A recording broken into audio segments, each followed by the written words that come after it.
একটা বিষয় আমি খুব লক্ষ্য করি, আমাদের চারপাশের মানুষ এবং আমাদের পরিবারের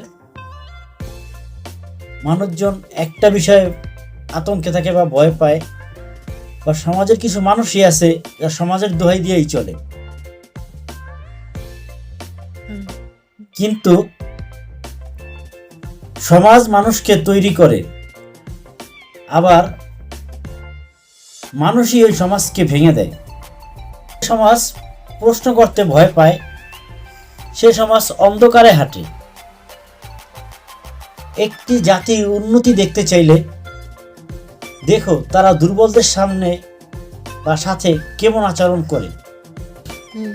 মনে রাখবেন, সভ্যতার প্রকৃত মাপকাঠি হলো নৈতিকতা, সমাজ বা প্রযুক্তি নয়।